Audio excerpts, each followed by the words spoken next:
together each day. Where there's a will, there's a way. The views and opinions expressed on Trudging Together are solely those of the host, co-host, and our guests. They do not necessarily reflect the views of any organization, fellowship, or other entity, and definitely not your boss, your neighbor, or that one guy in your home group. The content of this program is not intended to replace medical, psychological, or professional advice. If you're looking for that, please seek guidance from qualified professionals who spent way too many years in school.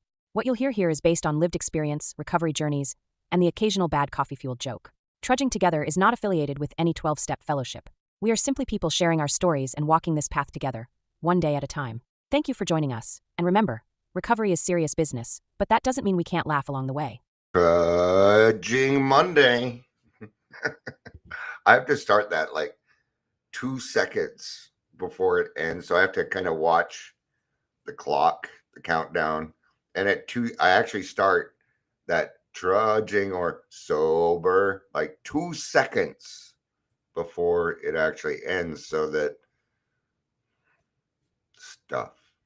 Good morning. Broncos win. Broncos win. Broncos win. I'm going to leave it at that. I like my Broncos. I'm not a huge football fan. I used to follow football a lot, but I just, yeah. So if anything, watching the Broncos is more habit than it is anything else. I've watched the Broncos every Sunday for years. And I'd like to say that I have watched more Bronco games sober than I have drunk. Good for me. Well, the 6 o'clock game, I may not have made it. Even a 2 o'clock game would be a little tough. Shell says, I really like the humor in the intro. I'm glad you like it. I worked hard on that. Nobody's really said anything, but not many people that comment and stuff have heard it. Maybe I'll throw it in the grassroots so people can hear it. I also gave everybody my 4 A's to recovery. Nobody said anything, so that means that we read it. It's all right. I was gonna go live this morning on Instagram. They threw a little wedge at me. I guess I have to have 1,000 followers. I have 738. So in order for me to go live on Instagram, that just feels like a popularity game to me, man. Yeah. No thanks. So now I'm over here. I'm like, well, how do I get, 260 more followers on there? Why does it need to be a popularity game? All right, before we get started today, before we do the funnies, we're going to talk about discernment. Discernment. This very much goes with the topic. All right. Michelle, you mean they aren't start listening from the start, correct? Yeah, you haven't heard the whole thing. All right. Unless but I have an intro so that people can get on, is why we have it. All right. And the introduction is actually sung, performed, written by my niece, who was 17 at the time. Anyway, so we're going to talk about discernment real quick. What is discernment? Discernment is the ability to judge well. Heather says some of us are always a tad tardy. With this, you can't help it because you don't even know that I'm live until I've been live for a minute.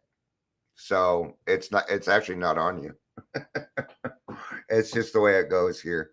And then there's another 10-second, 12-second lag.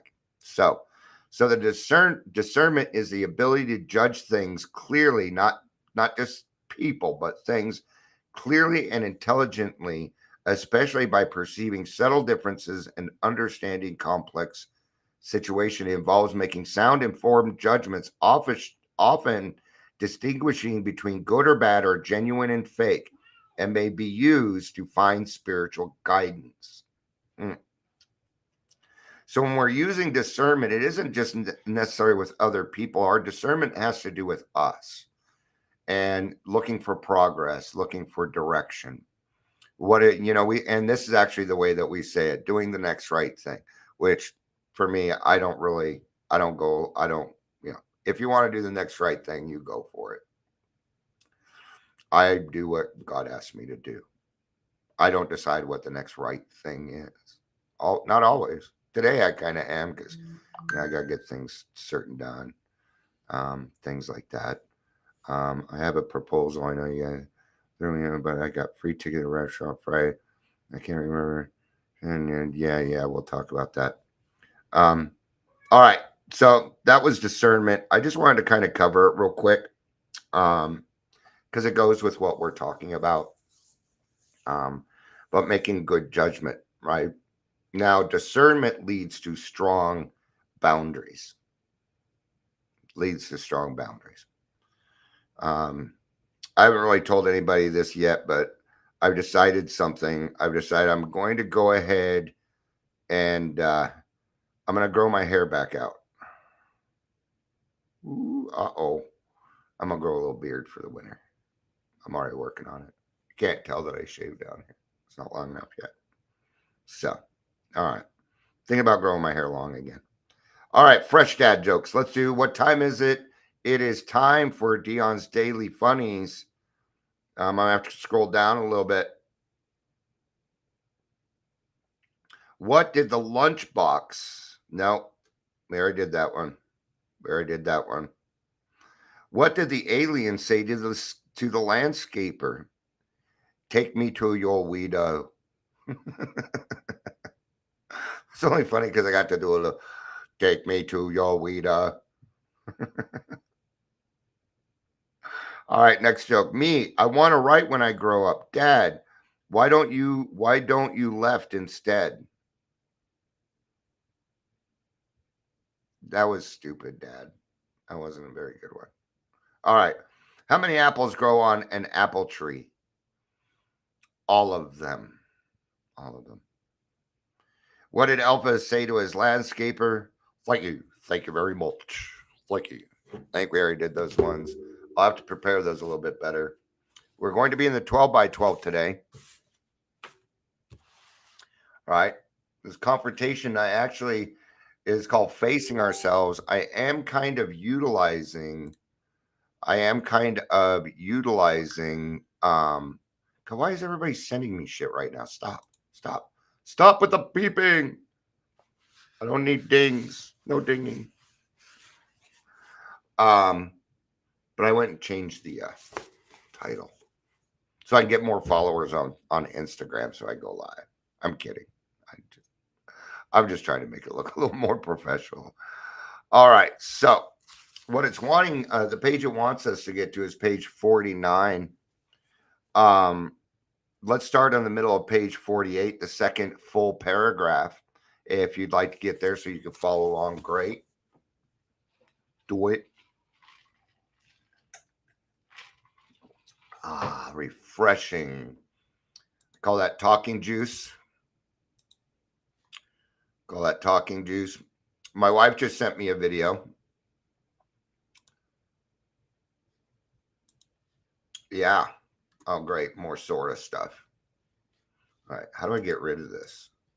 How the fuck do I get rid of this? There's no X button. Fine. Goodbye, Facebook. All right. Enough clicking. So we're going to be on the first or the second full paragraph of page 48. Let's get started. Clearly, Dion's easily distracted by kitty cats today. So I X'd out Facebook. It will not be a distraction. Now let's ponder the need for a list of the more glaring personality defects all of us have in varying degrees. Okay. Now, right now, what we're talking about is, I call this facing the snakes. And you got to face your snakes, man. I'm gonna give you a little bit. These are the people that are younger than me. The people that are my age already know this. Okay. Now you got a couple options here, because see, when it comes to life, you ain't gonna get away with nothing, good or bad. You ain't gonna get away with nothing. You also aren't gonna miss out on anything when you're doing sobriety. Oh, I'm missing out. No, you ain't missing out. Trust me, you ain't missing out. Okay, just sit back and watch. All right, be a watcher. Good morning, Tyler. Good to see you, brother. And So this is the process of facing the snakes. Okay, so you got a couple options, youngins, padawans, younglings, whippersnappers. I'm 55 now. I get to call you whippersnappers. If I qualify for ARP, I qualify to kick you off my fucking lawn. Get off my lawn. All right. So you got a couple options here. You can either face your snakes, or you can wait until your mid 40s or 50s and you can wait for the trauma to attack you. Those are your options. Sooner or later, it's going to come up. You can't avoid this stuff for the rest of your life. You can't. And there's not enough alcohol to drown it away. I know that to be fact too. That's my experience. There wasn't enough alcohol to drown it away. It always pops back up. So you have a decision. Because it's going to happen. Do you want it more on your terms? Or do you want it to be out of control and have to go to therapy for 5 fucking years because you have PTSD and you have nightmares and stuff? Huh? Which one do you want? Pick your poison. Now, there's a process in which we were confronting. Okay. I'm going to kind of get to the heart of the matter here pretty darn quick. It is all fear. It is all of it is fear. Fear is the basic emotion. From fear stems other emotions. Okay? Sadness, happiness. Could be happiness. You never know. Might not be the right kind of happiness. That would be the kind where you see somebody else fall and you're happy because of it. Yeah. Gotta watch that one. I know Dion does. See, I had to pick one out. I had to pick one right out of my own stuff. All right. See, I've been through all of this. I've worked through all of this. I've had to do it. About 4 or 5 years ago, I got blackballed from the recovery industry, or at least that's what they thought they were doing. You can't blackball me from this industry. All right. So, and all the popular people, they weren't doing it. And I thought for a little bit I was missing out. And then I saw the chicanery going on.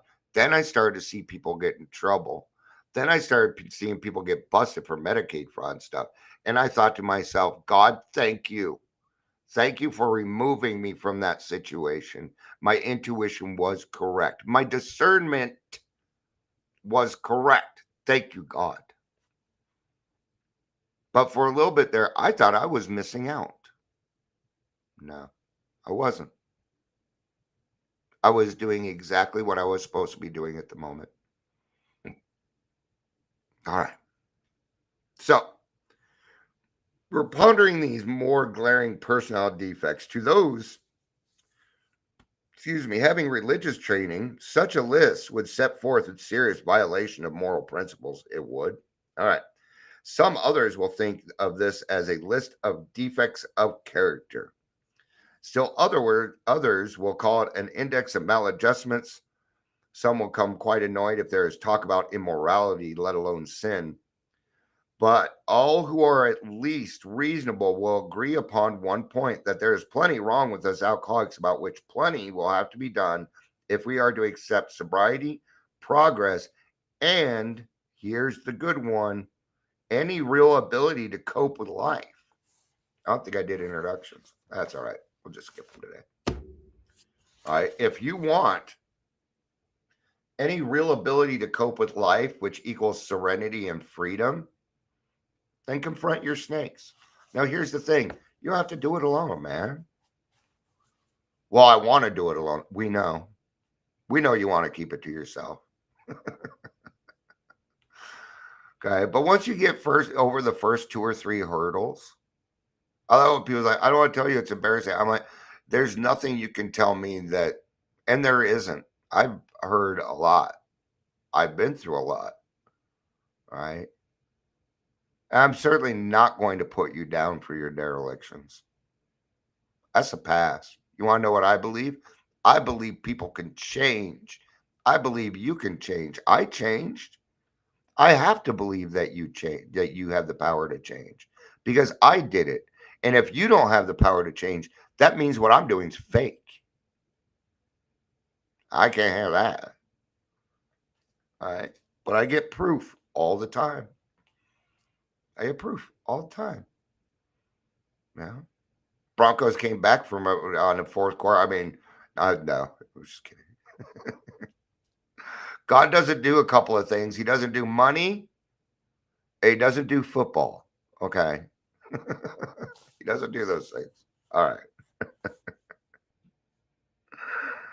All right. To avoid falling into confusion over the names of these defects should be called, let's take a universally recognized list of major human failings. Now, we've come down to, we call it defects of character. I don't ever hear anybody say moral principles or maladjustments. I don't hear people saying that. Well, I do hear people saying it's character defects. That's usually what we're talking about. Okay. So what are they? And this is it. Now, we don't use these much because they're kind of they're a little religion-y for us, for some people. They don't bother me. The only reason that this would really bother somebody is because they don't want to look at it. That's why it would bother someone. We got to keep an open mind. We got to see where religious people are right. There are a lot of religious people that are correct. Absolutely, they are. They're also children of God. Weird. These aren't saints. We all put our pants on the same freaking way, man. Right? I don't know why that reminds me of an SNL skit. Oh, it's a Will Ferrell. Well, yeah, he's playing it where too much, not enough cowbell. I love that one for a Reaper song, right? And Christopher Walken is playing Bruce Dickinson, who is a producer. He's a music producer, a very big music producer. No, not the lead singer of Iron Maiden. That is a different Bruce Dickinson. But he says this, and I love it. We all put our pants on the same way. But when I put my pants on, I make gold records. All right. So the 7 deadly sins of pride, greed, lust, anger, gluttony, envy, and sloth. It is not by accident pride leads to possession. For pride, leading to self-justification and always spurred by conscious or unconscious fears, is the basic breeder of most human difficulties, the chief block to true progress. So what is pride? It is fear in reverse, but it is still fear. Pride is fear. That you ain't going to get what you want, or you're going to lose something you think you deserve. Those are the fears. Very simple, very basic. And all character defects stem from this fear right here. I'll give you a couple examples. Okay. Alcoholics either think that they are the shit or a piece of shit. Why can we not live in the middle? See, God don't make shit. He doesn't make shit. So therefore, this is not true. You are neither some huge promoter of goodness. Neither are you so lowly that you can't be of use to other people. Okay? Both of these things are fear. I'm so bad because what are we doing when we feel bad? We're wanting attention. We are wanting attention. That's what I'm doing when I go through that. All right. And it still happens. It still happens. Some days I'm like, why the fuck am I even doing this? I'm getting nowhere. I'm not helping anybody.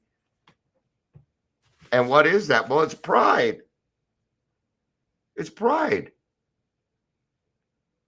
Then if I take the other way, oh man, I'm the best of the best. Now why am I doing that? It is a fake way of making myself think that I am better than you. Now back to discernment, making good judgment.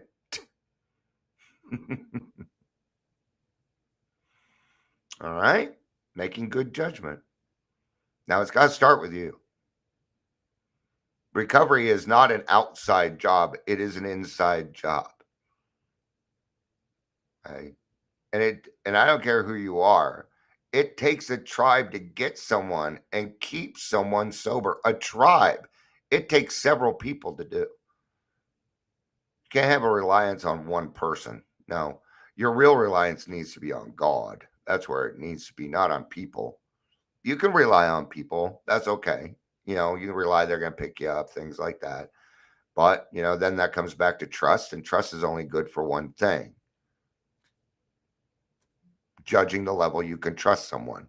That's it. There's different types. There's all different kinds of types of trust too, right? But you can see why pride now precedes it. Because without pride, there is no greed, lust, anger, gluttony, envy, and sloth. See, fear produces this stuff. All right.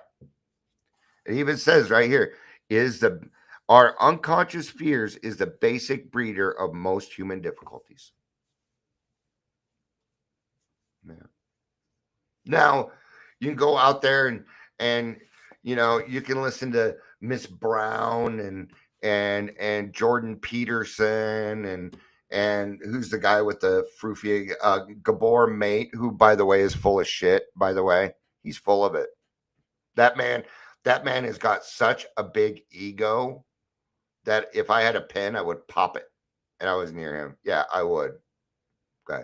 He just wants to peddle mushrooms. Stay away from Gabor Mate and Brene Brown. Miss Brown.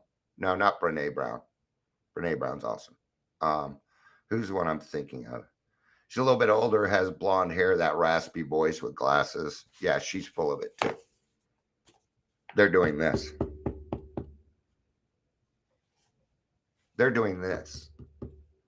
And I liked Jordan Peterson for a while, and then he got too big for his britches, telling us what to do. See, what they're doing is they're taking this and they're overcomplicating it. You see it everywhere you fucking go. People are taking our basic text from AA and they're devising all these things. They're even changing things around, saying things, and then they go on and they cut AA down. What is this? Well, it's pride. What is it? It's fear. Fear. Okay. Why would you do that? Because there's a lot of people out there that don't like AA. So, gosh, you're going to have a crowd that loves what you're saying, huh? Yeah, pride. Appeasement.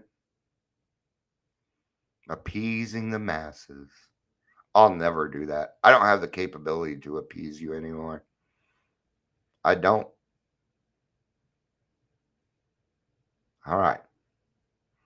Pride lures us into making demands upon ourselves or upon others which cannot be met without perverting or misusing our God-given instincts. I'm going to give you another great example on this one. Step 13. You know what step 13 is, don't you? You do. You know what step 13 is. Everybody knows this. I'm going to tell you what it is. I'm going to tell you what it is. When somebody dies sober, that's step 13. When someone dies sober, that is step 13.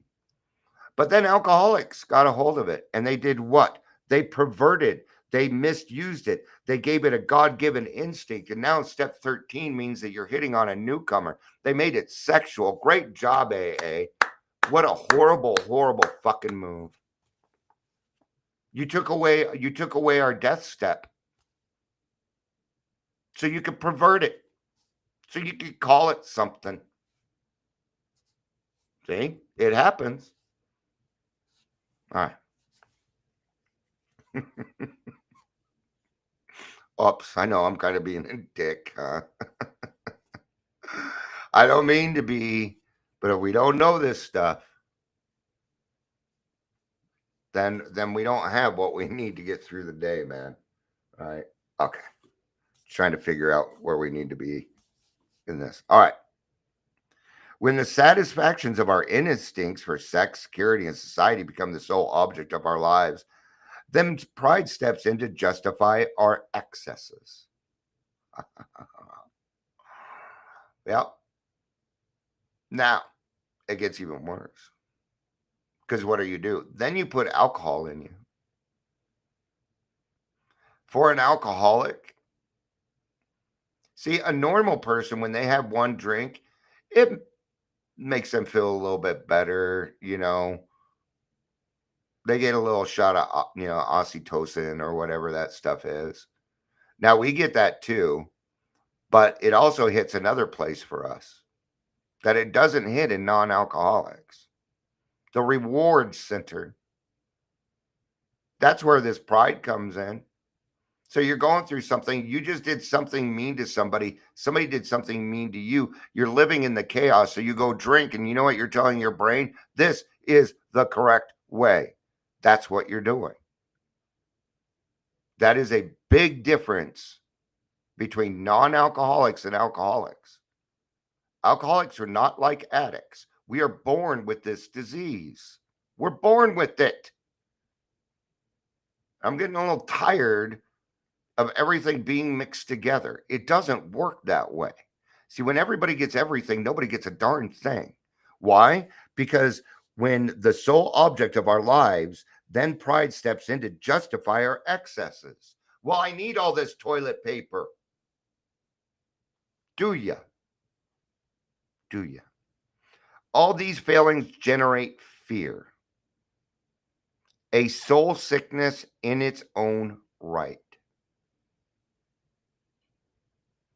I used to make jokes. Oh, what does it matter? I sold my soul. All right. Scary stuff, man. We're talking about eternity here. Right? So it's a soul sickness. When your soul is sick, it affects everything else in your life. Everything in your life. It permeates everything. It's like a little disease that starts to take over and control. It's more like a symbiote, which means that it combines with you, but it takes control. This can lead to heart disease, liver, kidneys, lungs, brain, muscles, teeth, gums, every single part of your eyesight, all of it. It will affect every single one of those things. We didn't even get into the mental and emotional part of it. That's why when we say that you work on your spiritual malady, everything else will fall into place. That's why we say that. Because it's true. Right? Then fear in turn generates more character defects. What is this? It's insanity, right? Unreasonable fear that our instincts will not be satisfied drives us to covet the possession of others, to lust for sex and power, to become angry when our instinctive demands are threatened, to be envious when our ambitions of others seem to be realized while ours are not. We eat, drink, and grab for more of everything than we need, fearing we shall never have enough.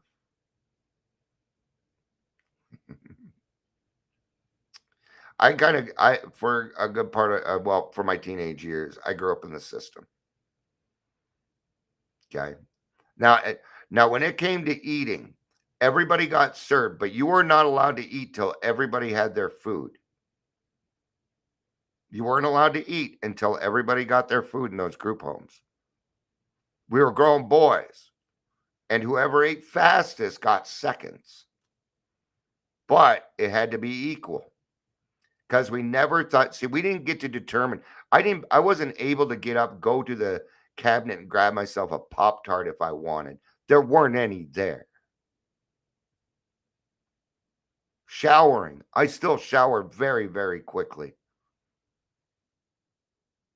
Why? Because that is the one place where you are totally exposed and you cannot watch your back. Those instincts still drive me to this day. I'd be in and out of the shower in about 3 Beatles songs. And those songs are short, 2 minutes. Take me about 5 minutes.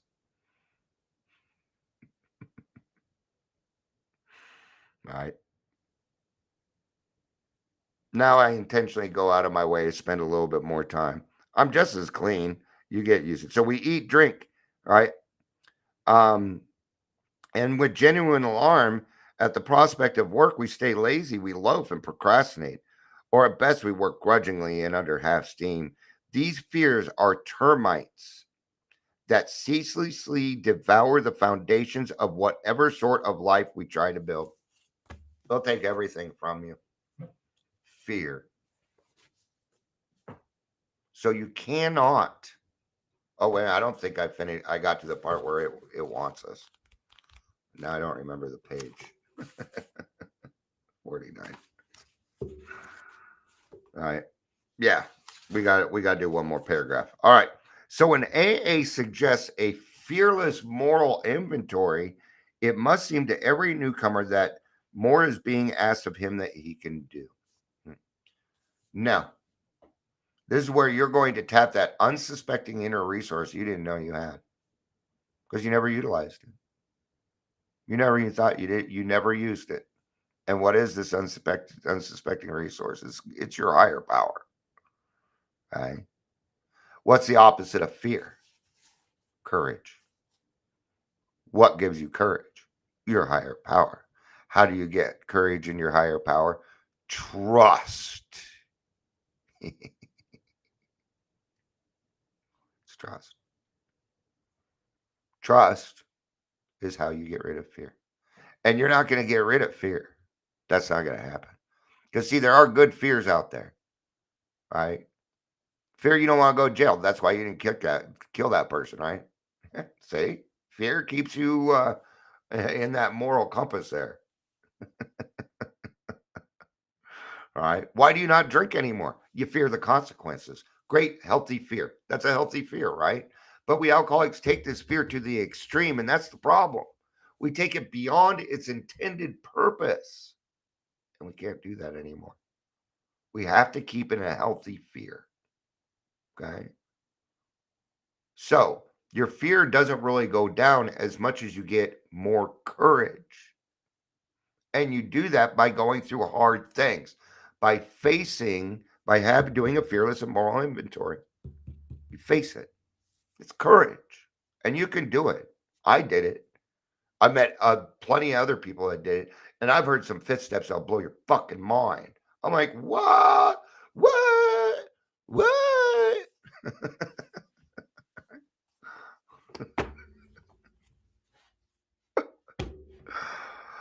All right. Both his pride and his fear beat him back every time he tries to look within himself. Pride says, "You need not pass this way." And fear says, "You dare not look." Don't look down. Don't look down. All right. But the testimonies of AAs who really tried a moral inventory is that pride and fear of this sort turned out to be boogeymen, nothing else. Yes, they don't exist. That's what a boogeyman is. They don't exist. You made them up. You created them, alcoholic, Mr. and Miss Alcoholic. You created them. Remember that reward center? It's where it was created. It's where it was done. That's the fucked up part. Right? Once we have complete willingness to take inventory, there's that willingness word again, and exert ourselves to do the job thoroughly, a wonderful light falls on the foggy scene. As we persist, a new kind of confidence is born. A sense of relief at finally facing ourselves is indescribable. These are the first fruits of step 4. That is absolutely true.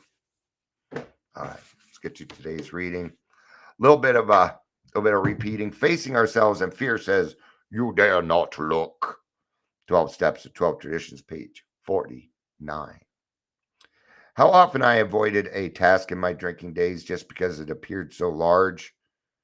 Is it any wonder, even if I have been sober for some time, that I will act the same way when faced with what appears to be a monumental job, such as searching and fearless moral inventory of myself? Okay, wait a minute here. Is it any wonder, even though I've been sober for some time and you haven't done your 4 steps, see, sometimes these things don't match up for me because Okay, I feel like smoke's being blown up my ass. They're not wrong, but I don't feel like we're getting the right story. All right, it's just me. Do other people go through that? Because I'm reading this and this person's not being honest. I mean, what'd they do? They waited 5 years to do their fourth step? I guess that's possible. That is possible. Absolutely, it is. Maybe they're doing another fourth step. What am I using here? What am I doing? Because I did this on purpose. I still kind of feel that way. What am I doing? This is discernment.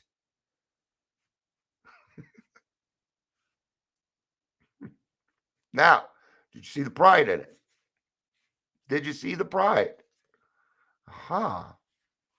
All right. This is part of what I do here. Sometimes I go out of my way to make a mistake so I can make my point. God does weird things with me, man. All right. No, I agree with this person. Okay. But did you see how pride entered and discernment can take over and we can make a right decision? See? See how quick it is? This is what we need to do. That's how I like to teach people, by bucking up in front of you so I can show you how it's done. It's a great way to do it. All right. What I discover after I arrived at the other side when my inventory is completed is that the illusion was greater than the reality. Yeah. About 60% of your problems when you came to the program didn't even exist. You made them up. And that came from not sleeping. Another thing that's added on. All right. When the fear of facing myself kept me at a standstill, and until I became willing to put pencil to paper, I was arresting my growth based on an intangible. All right. All right. All right. All right. That's going to be it for this one. Thank you, everybody, for being here. I appreciate it. I love you. You know I do. Peace out.